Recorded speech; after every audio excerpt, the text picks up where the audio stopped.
بسم الله الرحمن الرحيم والحمد لله رب العالمين والصلاة والسلام على المبعوث رحمة للعالمين سيدنا محمد وعلى آله وأصحابه أجمعين أما بعد والحمد لله.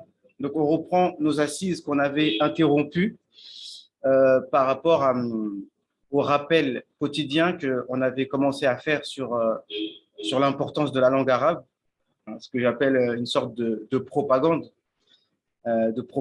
Puisque aujourd'hui on est dans une époque de propagande. Donc, au lieu de se plaindre de la propagande des autres, je me suis dit qu'à nous de faire la nôtre avec les moyens que nous avons. Et donc, c'est pour ça que j'ai ouvert cette chaîne Telegram, le projet d'arabisation, pour partager, Inch'Allah, des contenus qui motivent à apprendre l'arabe et qui donnent et qui montrent sur plusieurs aspects l'importance de cette langue et l'importance de la pratiquer sur plusieurs aspects. Et normalement, on devait faire quotidiennement, le vendredi soir, un rappel donc, sur la langue arabe. On avait commencé à expliquer un tout petit livre qui avait pour titre « Attaquer la langue arabe, c'est attaquer l'islam ». Mais je préfère mettre ça de côté parce que je lisais le livre en arabe, je traduisais, c'était peut-être un peu rébarbatif. Donc, je préfère faire dans ces assises des rappels assez concis, sur un thème précis. On discute dessus et après, je vous laisse, si vous voulez, le temps de poser des questions ou si vous avez des conseils à demander par rapport à la langue arabe. Donc, le thème que j'ai choisi ici, c'est l'importance de pratiquer l'arabe entre nous, pour ceux qui sont arabophones. Donc, je vais citer la parole de Ibn Taymiyyah, qui n'a pas que des défauts, loin de là, et qui a dit dans un ouvrage, et vraiment, cet ouvrage-là, par rapport à mon projet d'arabisation, en fait, c'est l'ouvrage pratiquement de référence.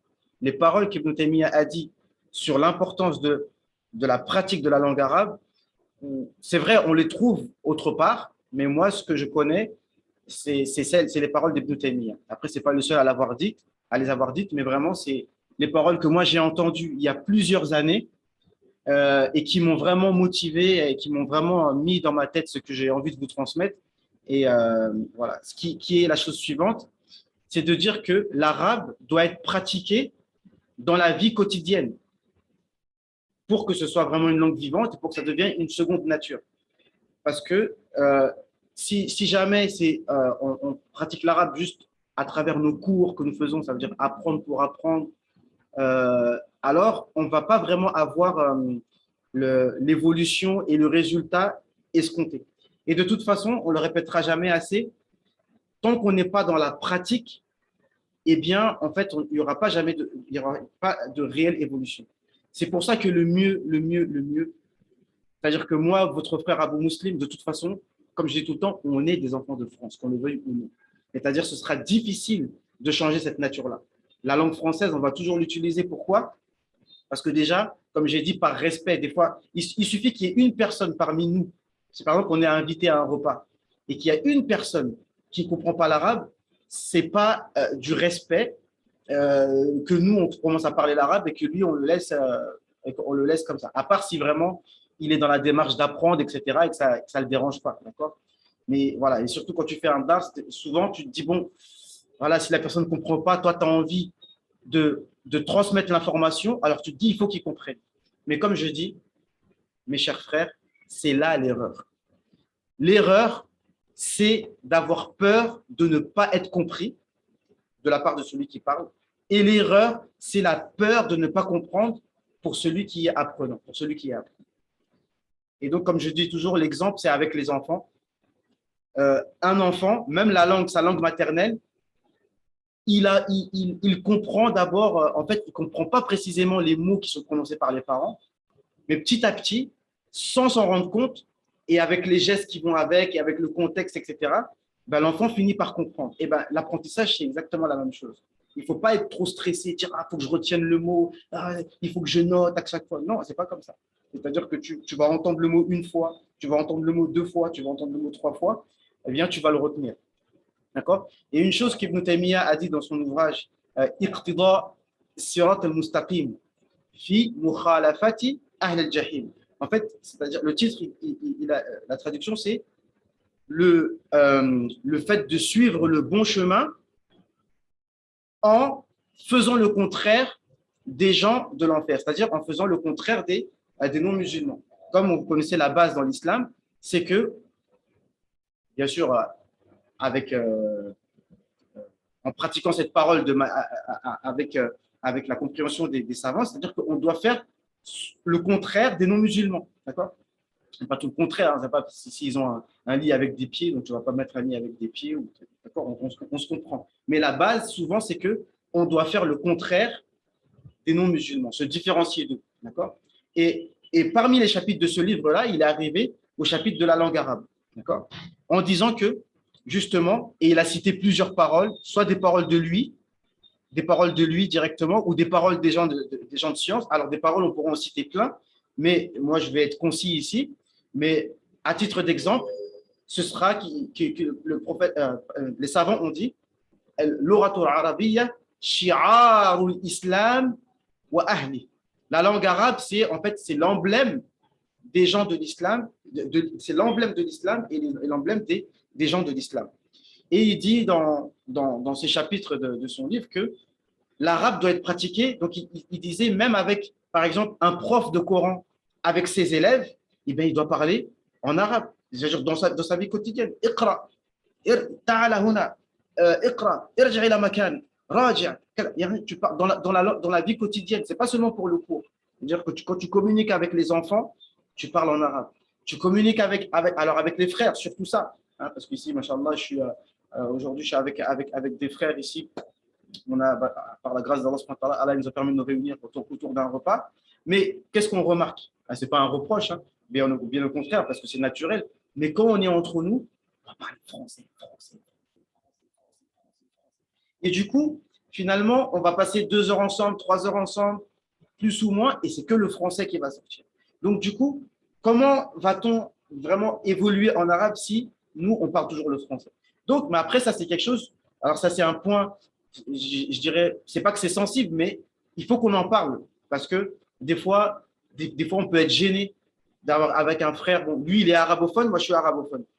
Mais on sera peut-être gêné de parler arabe ensemble. Moi, personnellement, il y a des frères avec qui, depuis qu'ils ont commencé les premiers niveaux dans les merkaz de langue arabe, on a dit, puisque c'est un conseil que les savants donnent, si vous voulez progresser en arabe, parlez en arabe, et bien on s'est dit, bah, parlons en arabe. Et depuis le temps, ça nous fait même bizarre, ça nous ferait bizarre de parler français ensemble. J'ai plusieurs frères comme ça avec qui, c'est devenu une habitude. Entre lui et moi, on parle toujours arabe. Et donc, c'est cette habitude qu'il faut prendre avec les frères. Bien sûr, on se met d'accord. Vas-y, c'est mieux qu'on parle arabe ensemble. On parle arabe ensemble. Et au moins, on évolue. Donc, il disait que voilà, on parle avec en arabe, avec les frères. Surtout, souvent, on est des tourlab el-ilm. Alors, des fois, je me dis, mais où, quelle est la raison qui nous pousse à parler français? D'accord, on va me dire, il y a un frère avec moi ici, il me dit, donc ça, c'est un autre sujet sur lequel on pourra parler, de dire que euh, en France, les gens, si tu t'adresses aux gens de France, c'est absolument inutile de vouloir faire un dars en arabe parce que les gens ne comprennent pas. Je sais qu'il a raison, d'accord? Mais au fond de moi, j'ai envie de faire le têtu, de me dire non, il faut pas qu'on se laisse, comment dirais-je, qu'on se laisse avoir, j'ai envie de dire, par ce fait accompli. Parce que les gens ne font pas d'efforts, les gens n'ont pas envie de comprendre, les gens ne font pas d'efforts pour comprendre l'arabe, donc du coup, bah, on leur parle français. Mais comme ça, malheureusement, on n'évolue pas. Donc, c'est en parlant qu'on évolue. Ça devient, comme on dit, une langue vivante. Et parmi les paroles que Cheikh Taymiyyah disait, alors c'est des paroles un peu dures, il disait que s'il y a deux personnes qui sont tous les deux arabophones, c'est-à-dire qui sont capables de parler l'arabe, d'accord? Toi, tu parles l'arabe sans aucun problème, moi, je parle l'arabe sans aucun problème. Mais pourtant, entre nous deux, on parle français. Il a dit que ça, c'est une forme d'hypocrisie. Parce que pourquoi tu parles français alors que tu es capable de parler l'arabe?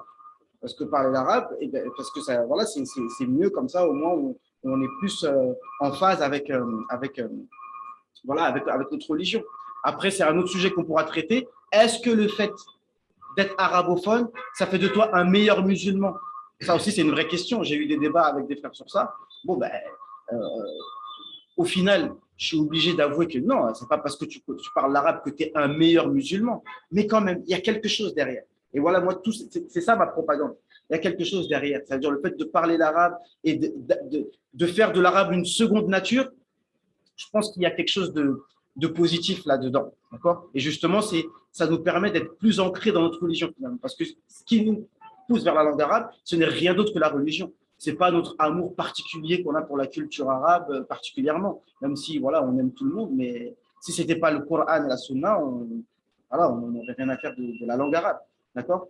Et donc, il a dit que le fait de parler une autre langue entre deux musulmans qui parlent parfaitement, eh ben, c'est une forme d'hypocrisie. Donc voilà, c'est un peu ça. Donc, moi, je motive les frères et moi-même. Et alors, le mieux, le top du top, si par exemple un homme avec son épouse, si par exemple il y a des frères, leur épouse, alhamdoulilah, elle a étudié l'arabe, elle est capable de parler l'arabe couramment. Alors pourquoi pas?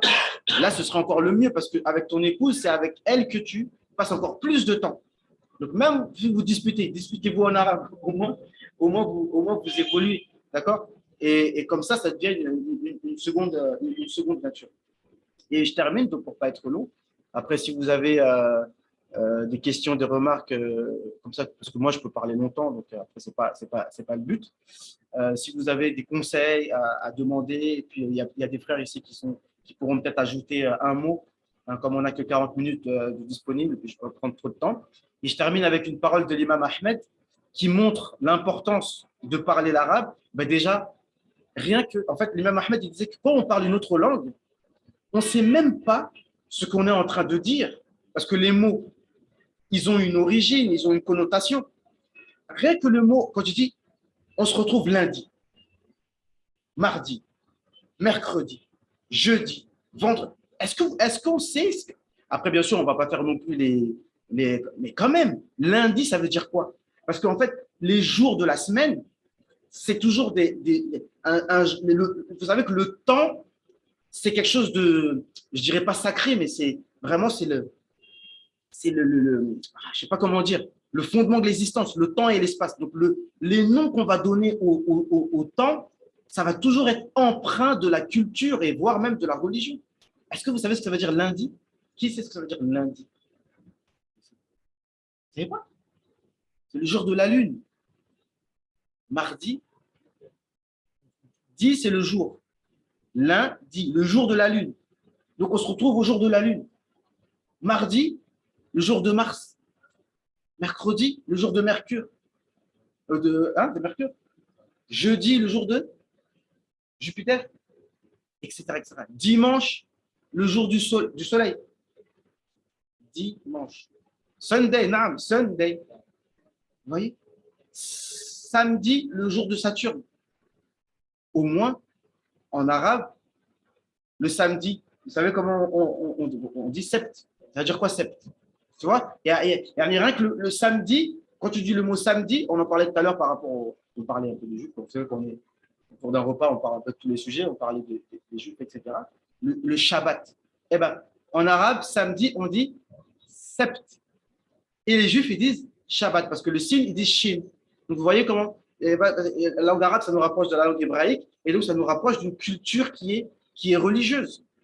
Et sept, contrairement à ce que certains pourraient penser, ce n'est pas sixième jour, parce que les jours de la semaine, c'est El-Ithnain, lundi, le deuxième jour, Ahad, le premier jour, lundi, El-Ithnain, deuxième jour, etc. Mardi, El-Thulasa, troisième jour, mercredi, El-Arbi'a, quatrième jour, jeudi, El-Khamis, cinquième jour, vendredi, El-Jum'a, le jour du rassemblement. Donc vous voyez comment le mot lui-même est empreint de la culture. Et ça, tout ce que je dis, c'est si vous écoutez une conférence sur l'importance de la langue arabe, là je vous fais une sorte de résumé, ils vont vous dire ça, c'est que la langue porte une culture. On dit Yawm al-Jum'a. Ah, on se revoit le jour du Jum'a. Et tous les pays, les Soninké, et je suis sûr beaucoup d'autres, même les Bambara, eh ben, c'est rentré dans leur langue. Demande à un Soninké comment il dit lundi, mardi, mercredi, jeudi, il va te dire Ithnain, Ishnei, Tulata, Arbia, Khamish, etc., Juma'a. Pareil, dans leur langue, et je suis sûr dans plein de langues, tous les pays, comme je disais, qui sont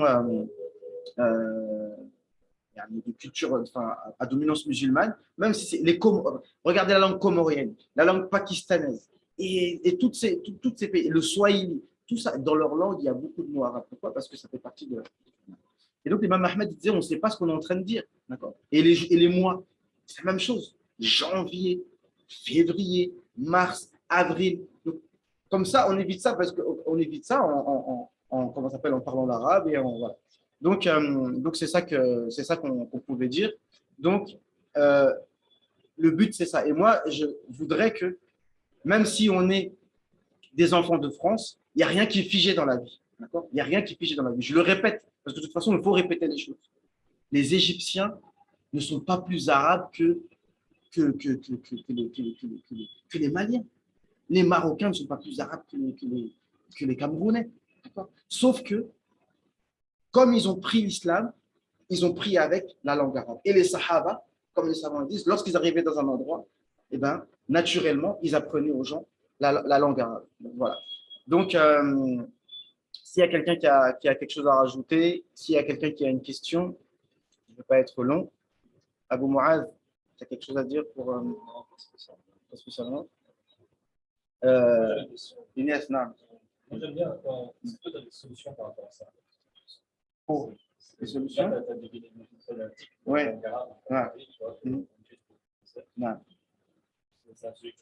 C'est pas la solution pour débloquer ça. Voilà.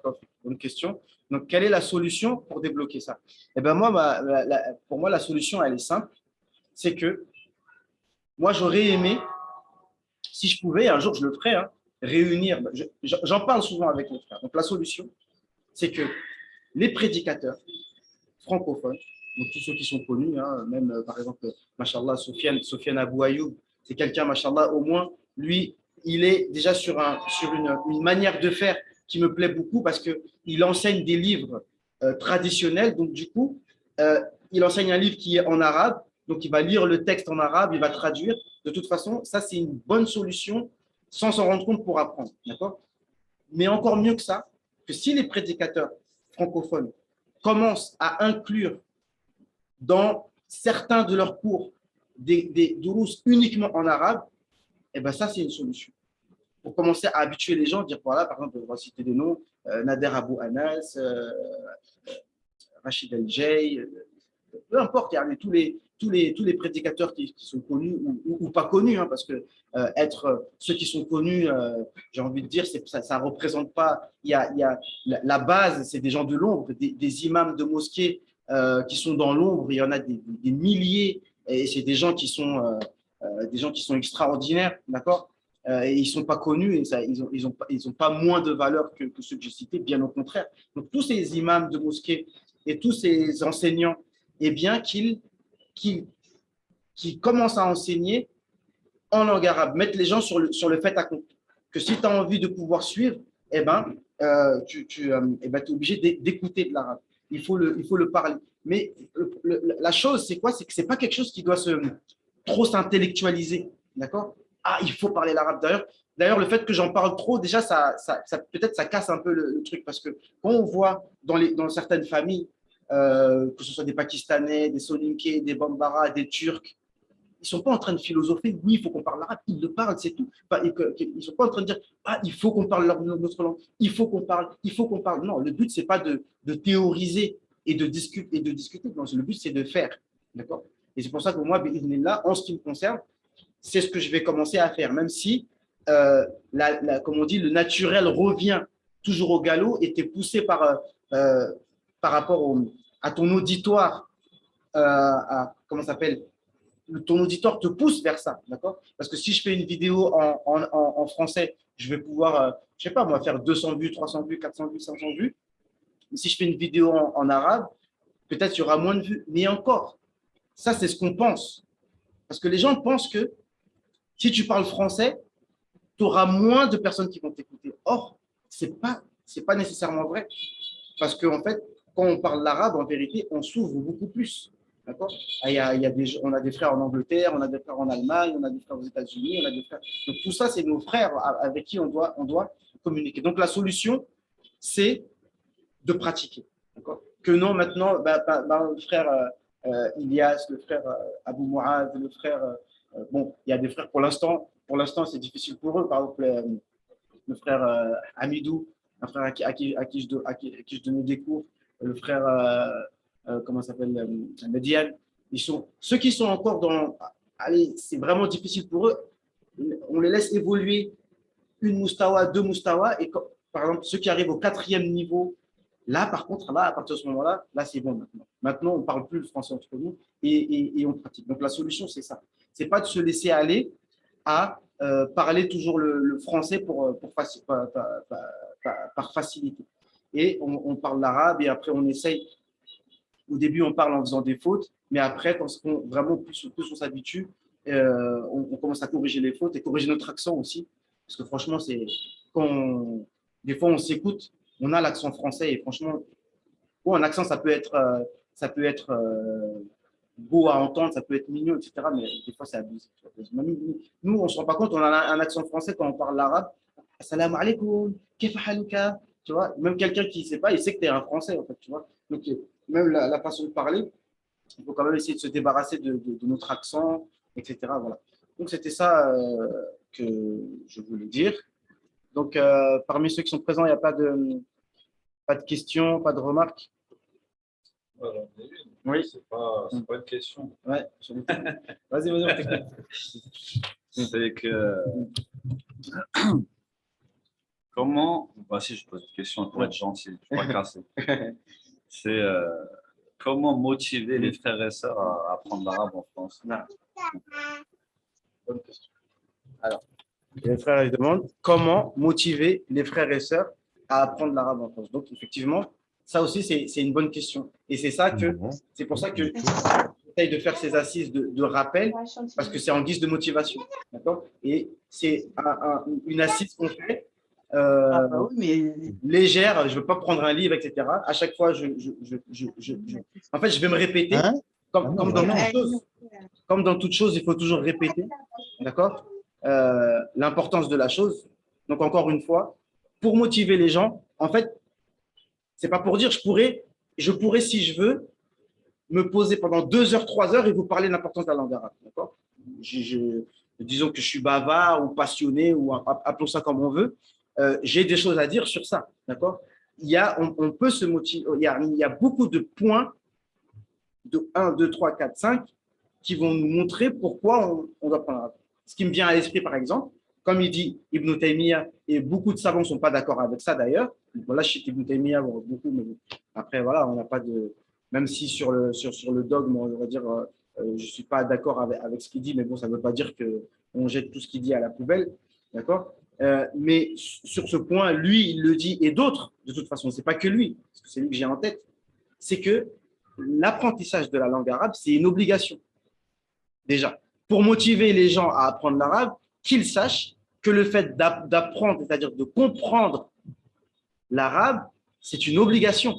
Donc, qui dit obligation, ça veut dire que si tu n'apprends pas l'arabe, tu fais un péché. Donc, évidemment, les gens vont dire ah, mais attends, mais c'est trop dur. Donc, tu es en train de dire que tous ces gens qui ne connaissent pas l'arabe sont dans le péché. Oh, tu vois, les gens font une levée de bouclier quand tu leur dis ça. Mais pourtant, quand tu regardes les paroles des gens de Ilm, je peux vous citer une parole de l'imam Shafiri, qu'il faut prendre aussi, bien sûr, dans son contexte, mais qui va être, on va dire, provocante et qui attire l'attention, c'est que l'imam Shafiri, il a dit, il faut parler l'arabe pour faire la shahada, pour dire « Ashhadu an la ilaha illallah », tu dois le dire en arabe et tu dois comprendre ce que ça veut dire, d'accord? Parce que el-ilah, le mot ilah, le mot Allah, déjà, il a une signification. Si tu vas dire Dieu, je témoigne qu'il n'est de Dieu que Dieu. Voilà, Dieu, on est parti sur autre chose là. Mais là, Allah, c'est tout un, tu vois, Allah, c'est la contraction de el-ilah, la divinité, d'accord? Ashhadu, donc le mot shahada, qu'est-ce que ça veut dire? Ça, je peux vous sortir des pavés. Shahada, ça veut dire quoi? Qu'est-ce que ça veut dire donc, la ilaha, d'accord? Ilah, ça veut dire quoi? Ilah, ma'lou. On peut faire un pavé. Donc, on se doit de savoir ce que c'est. Et c'est pour ça que les Quraysh, lorsqu'on leur a demandé de dire la ilaha illallah, eux, ils savaient. Qu'est-ce que ça veut dire la ilaha illallah? Non, non, non, non. On te dit une centaine d'autres paroles si tu veux, mais celle-là, on ne la dit pas parce qu'ils savent à quoi ça les implique, parce qu'ils savent ce que ça veut dire. Mais si nous met déjà la shahada, on ne sait pas ce que ça veut dire. Donc, l'imam Shafi'i, il a dit donc il faut faire la shahada pour dire, il faut parler l'arabe, pour dire ashhadu an la ilaha illallah, pour faire le takbir, Allahu Akbar, pour réciter la Fatiha, d'accord, pour réciter un peu de Coran, etc., etc. D'accord, tous les actes de prière, etc. Et il a dit une parole qui, bien entendu, il faut prendre dans son contexte, qui dit, celui qui dit par exemple, Ashhadu an la ilahun illallah, il n'est pas encore rentré dans l'islam. Il n'est pas rentré dans l'islam. Parce que tu as dit Ashhadu an la ilahun illallah. Parce que ilahun, ça veut dire que là, c'est la nafiyali lil wahda. Ça veut dire que là, tu as fait la négation qu'il y a une divinité. Mais tu n'as pas fait la négation qu'il y a 2, 3 ou 4 ou 5. C'est comme si tu disais, ok, si vous avez une question, je vous écoute. C'est comme si tu disais, il n'y a pas un élève. Par exemple, là, dans la pièce, je dis, il n'y a pas un frère dans la pièce. Il y en a 5. La ilahun. La talibun fil fasl, ça veut dire que tanfil wahid, tu fais la négation qu'il y en a un, mais tu ne fais pas la négation qu'il y a 2, 3, 4. Bien entendu, c'est le contexte qui dicte, d'accord? C'est le contexte qui dicte. Ça ne faut pas prendre cette parole au pied de la lettre. Mais il a dit ça pour attirer l'attention que si tu ne maîtrises pas certaines notions d'arabe, donc voilà, tu peux tomber dans des erreurs graves. Donc, celui qui a une question à l'écrit, je vous écoute. Ouais, je disais pour motiver les gens. Alors, excuse-moi, En fait, le son, ouais. je ne l'entends pas bien. Si tu peux écrire la question, ça m'arrangerait. Et là, Essaye t'entends mieux de… là? Là, t'entends mieux? Si t'entends pas mieux, j'écris la question. Comment? Je dis là, si t'entends pas mieux, j'écris la question. Vas-y, dis-la moi, je t'écoute, Inch'Allah. Et ben en fait, moi je dis qu'en fait, il faut faire des biographies des savants de la langue arabe. Et Ah oui, une fois que tu auras fait les biographies et qu'on sait que la plupart des savants de la langue arabe, c'est pas des arabes, non. et ils étaient les meilleurs, et ben les gens ils auront des modèles, et en ayant des modèles, et ben là, ils vont être motivés, tu vois. Tout à fait. Voilà, c'est des choses à faire. En fait, là, effectivement, à travers mon projet d'arabisation, c'est toutes ces sortes comment on appelle ça? De projets culturels, en fait, de propagande, tout simplement. Parce que la propagande, elle se fait des fois de manière ludique. C'est pas je fais un dars comme ça, il faut prendre des notes et tout. Non, il faut que ce soit ludique. Et comme le frère, il a dit, que savoir que les plus grands savants de la langue arabe n'étaient pas des arabes eux-mêmes au niveau de la race, si on peut dire. D'accord? On avait expliqué dans le dars en privé que le mot arabe, quand tu dis tu'rib, d'accord? C'est le fait de… Vous savez, ça veut dire quoi précisément être arabe? C'est le fait de dire Inna Allaha ghafurun. C'est ça être arabe. Celui qui dit Inna Allaha ghafurun, il est arabe. Mais celui qui dit Inna Allahu ghafurin, il n'est pas arabe. Même s'il est descendant de Adnan et de Qahtan et de Juhrum. Pourquoi? Parce que l'I'rab, comme vous savez, c'est taghir awakhir al-kalim. C'est ça l'I'rab. Quand on fait l'I'rab, ça veut dire, le mot I'rab, ça veut dire étude grammaticale. Tu sais que quand tu dis inna, le nom qui vient après, il prend une fatha. Et le nom qui vient après, il prend une dhamma. Inna Allaha ghafurun. Donc, l'étude grammaticale, on appelle ça i'rab. Tu dis fatha sur le nom d'Allah, dhamma sur le nom qui vient après. Ça s'appelle i'rab, tu'rib. Et Omar ibn Khattab, il a dit a'ribu al-Qur'an, fa'innahu nazala mu'riba. Il a dit faites le i'rab, c'est-à-dire prononcez le Coran en arabe, au niveau de la prononciation et au niveau des accents. Et celui qui ne fait pas, donc il ne prononce pas en arabe. Et le contraire, c'est el-ujma. Le fait d'être, c'est le contraire d'être arabe. Et le mot arabe, c'est lié à la langue, à la base.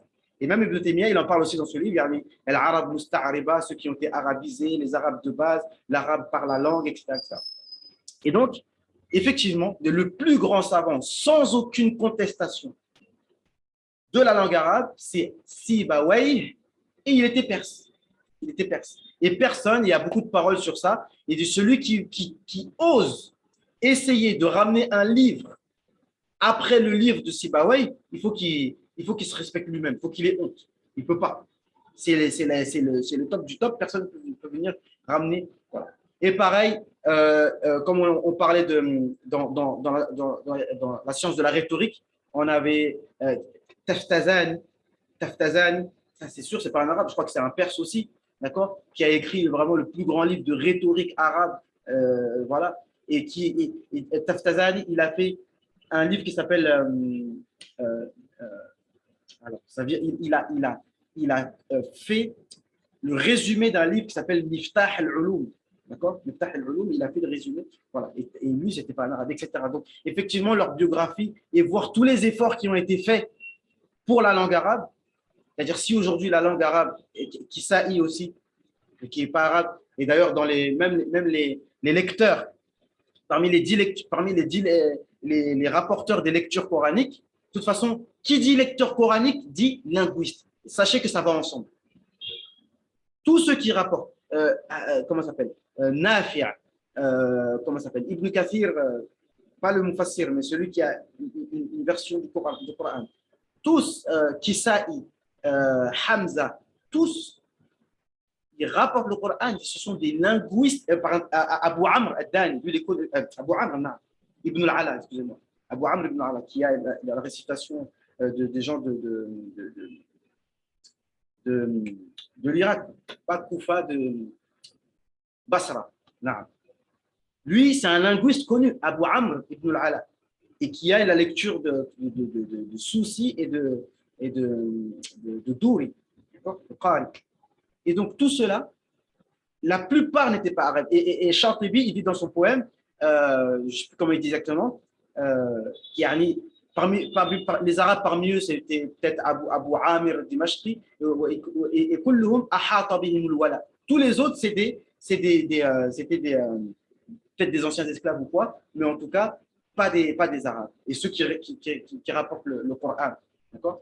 Donc, on voit que, déjà, ne serait-ce que par les efforts qui ont été faits par nos savants, parce que les gens ne savent pas, peut-être les francophones, etc., ceux qui ne sont pas versés dans ça, ils ne savent pas les efforts qui ont été faits pour préserver la langue arabe. On n'a pas le droit, nous, de délaisser ça, et puis voilà, on parle français parce que c'est plus facile. Imaginez-vous que tout le monde fait ça. Moi, je vous pose juste la question. Imaginez-vous que chacun parle sa langue. Celui qui est turc, il parle turc. Celui qui est pakistanais parle pakistanais. Le bambara parle bambara. Vous imaginez? Mais la science se perd. Parce qu'aujourd'hui, le Bukhari, tous les livres que vous pouvez voir ici dans toutes les bibliothèques, imaginez, parce qu'aujourd'hui, il peut y avoir des savants, par exemple, au Pakistan. Mais comment moi je vais faire si je ne parle pas l'ourdou pour pouvoir profiter de leur science? Je suis bloqué. Un savant soninké, s'il a des fawaïd, des fatwas, comment je vais faire? Et souvent, dans les fatwas, dans les foyers, ils faisaient des tafsirs entiers pendant le ramadan. Je crois même qu'ils finissent Ibn Kathir, mais en soninké. Allah ti, moi je comprends que ça. Allah ti, hein? Allah a dit. Après, khalas, je ne peux plus comprendre. Je sais qu'il a dit Allah a dit. Allah ti. Après, khalas. En pakistanais, Allah pak farmatehe. Allah Azza wa Jal a dit. Après, je suis bloqué. C'est dommage. Et là, quand je parle français, si j'ai des frères d'Angleterre, je me dis, qu'est-ce qu'il est en train de raconter là? Je ne sais pas. Des frères de Russie, qu'est-ce qu'il raconte? Non, parce que pour l'unité de la Oumma, on se doit de parler. Et de toute façon, je répète, ça tourne en rond, mais je répète, la France, par exemple, ne serait pas la France qu'on connaît forte si elle avait laissé chaque région parler sa langue. Alors, les ch'tis parlent le ch'ti, les Corses parlent le corse, les Bretons parlent le breton, les Picards parlent le picard, etc., etc. La France, ce serait pas la France forte qu'on connaît. Et pour enlever tous les dialectes qu'il y avait dans la France, ça s'est fait avec des coups sur la main, et des coups, et avec une certaine violence, parce qu'il y avait une volonté politique. Et donc, tous les petits qui rentraient dans les écoles, c'était formellement interdit qu'ils parlent leur patois. Sinon, ils se faisaient taper sur les doigts, de sorte à ce qu'ils oublient leur patois et qu'ils parlent une langue commune de façon à ce qu'ils sentent qu'ils ont une, comment ça s'appelle, ils font partie d'une umma.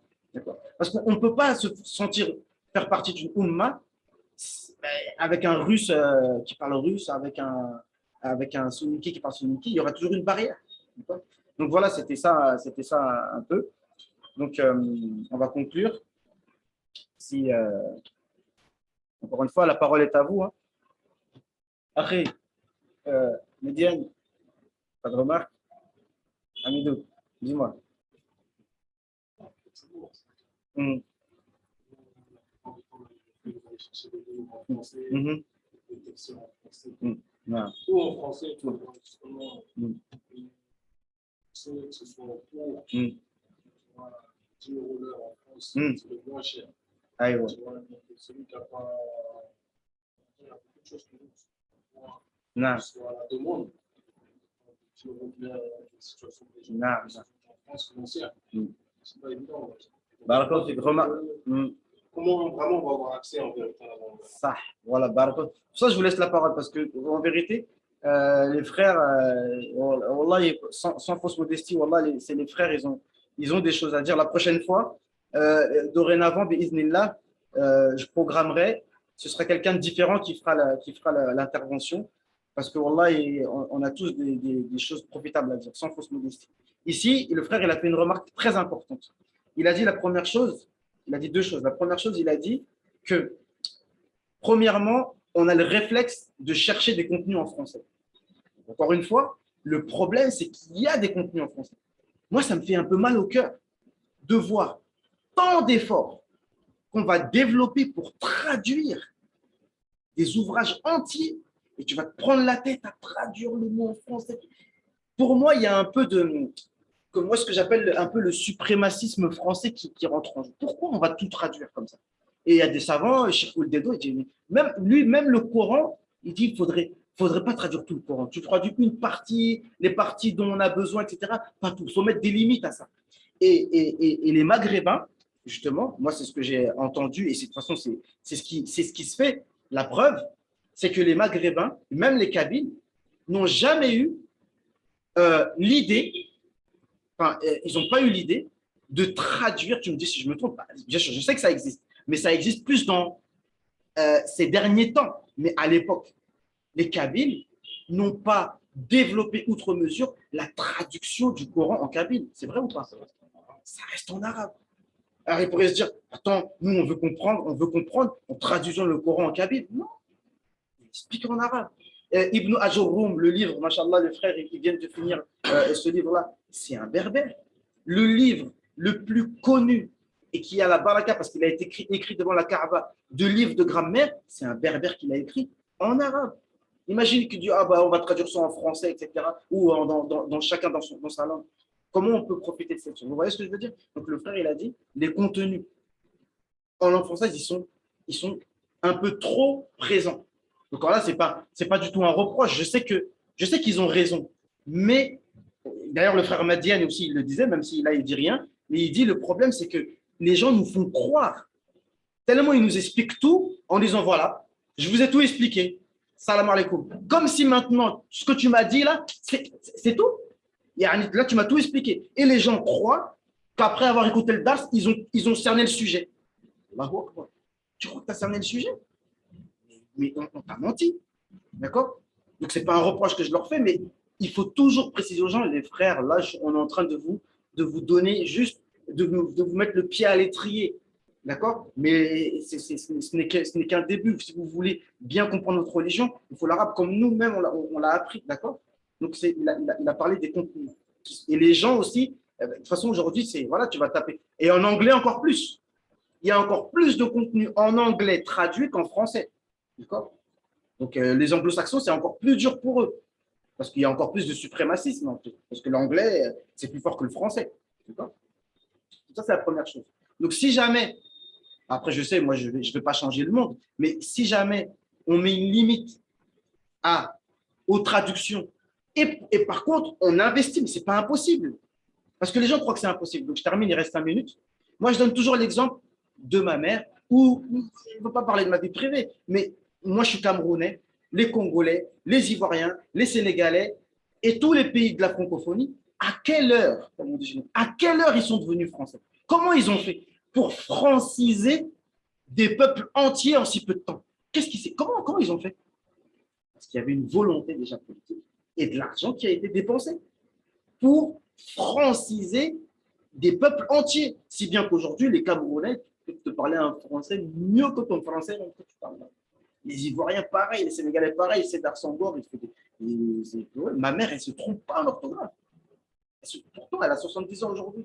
Mais des fois, je fais des publications de Facebook où je lui écris un message, elle dit hey, piston, c'est quoi ça? Ma mère, elle me corrige. Moi qui suis né en France, elle est née dans les années 50 au Cameroun.